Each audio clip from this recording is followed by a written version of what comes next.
நடைபெற்று முடிந்த அந்த சட்டமன்ற தேர்தலில் ஏதோ ஒரு பிம்பத்தை பார்த்து வாக்களித்த மக்கள் இன்றைக்கு ஒரு மாதம் 2 மாத காலத்திலேயே இன்றைக்கு அவர்கள் மிகவும் பாதிக்கப்பட்டு விட்டோமே. நாம் இன்னும் 4.25 வருஷத்தை எப்படி நாம் கழிக்கப் போகிறோம் என்பதனை கூடிய விரைவில் ஒரு விடிவு காலம் தமிழகத்திற்கு வர வேண்டும் என்று சொன்னால் மீண்டும் நம்முடைய தலைவர் அவர்கள் தமிழகத்தில் ஆள வேண்டும். நடைபெற்று முடிந்த சட்டமன்ற தேர்தலுக்கு முன்னால்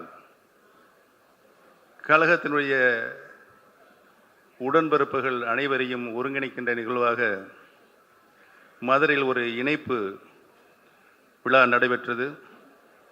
அந்த விழாவிலே கலந்து கொண்டு பேசிய நம்முடைய கழக தலைவர் அவர்கள், ஓபிஎஸ் அவர்கள் எப்பொழுதுமே சிரித்த முகத்தோடு இருப்பார் என்று என்னை சொல்லி பாராட்டினார்கள். இந்த மன்றத்தில்தான் நான் பொதுக்குழுவில் கலந்து கொள்கின்ற நிகழ்வு நடைபெற்ற பொழுதுதான் இங்கே தண்ணீர் பாட்டிலை கொண்டு வீசி என்னை வெளியேற்றினார்கள். இதே மன்றத்தில் இன்றைக்கு தலைவருடைய தலைமையை ஏற்று அன்று என்னுடைய சிறைப்பே தொலைந்து போனது இந்த மன்றத்தில் தான்.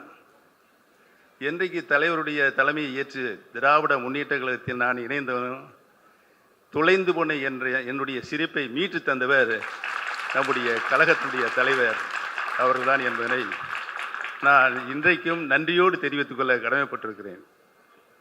எங்கிருந்து அரசியலில் நான் குறிப்பிட்டனோ திரும்பவும் அந்த இடத்திற்கே வந்து சேர்ந்திருக்கின்ற மன நிம்மதி இப்பொழுது எனக்கு இருக்கிறது.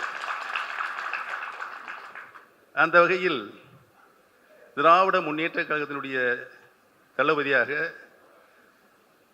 முத்தமிழறிஞர் பேரறிஞர் அண்ணா தோற்றுவித்த திராவிட முன்னேற்ற கழகம், அதை வழிநடத்திய முத்தமிழறிஞர், இன்றைக்கு நம்முடைய கழக தலைவர், அனைவரையும் அண்ணா எப்படி முத்தமிழ் அறிஞர் எப்படியோ அப்படியே அனைவரையும் அரவணைப்போடு நடத்தி செல்கின்ற ஒரே தலைவராக இன்றைக்கு தமிழகத்தில் இருக்கின்ற ஒரே தலைவர் நம்முடைய தலைவர் அவர்தான் என்பதனை இன்றைக்கு நாடு வியந்து பாராட்டி கொண்டு இருக்கின்றது. ஏனென்று சொன்னால் நடைபெற்று முடிந்த அந்த சட்டமன்ற தேர்தலில் ஏதோ ஒரு பிம்பத்தை பார்த்து வாக்களித்த மக்கள் இன்றைக்கு ஒரு மாதம் 2 மாத காலத்திலேயே இன்றைக்கு அவர்கள் மிகவும் பாதிக்கப்பட்டு விட்டோமே. நாம் இன்னும் 4.25 வருஷத்தை எப்படி நாம் கழிக்கப் போகிறோம் என்பதனை கூடிய விரைவில் ஒரு விடிவு காலம் தமிழகத்திற்கு வர வேண்டும் என்று சொன்னால் மீண்டும் நம்முடைய தலைவர் அவர்கள் தமிழகத்தில் ஆள வேண்டும் என்று சொன்னால், நான் எதிரணியில் இருந்தாலும்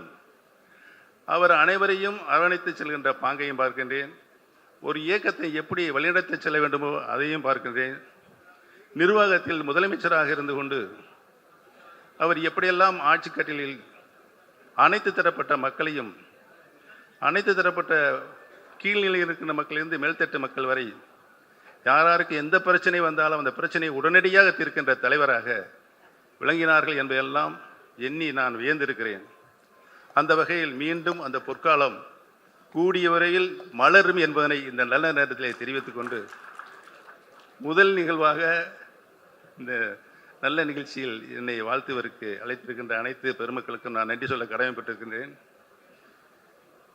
இனிய மணமக்களே, இனிய மணமக்களை ஈன்றெடுத்த பெற்றோர்களே, அனைவரையும் நான் இந்த நல்ல நேரத்தில் நன்றி சொல்ல கடமைப்பட்டிருக்கிறேன்.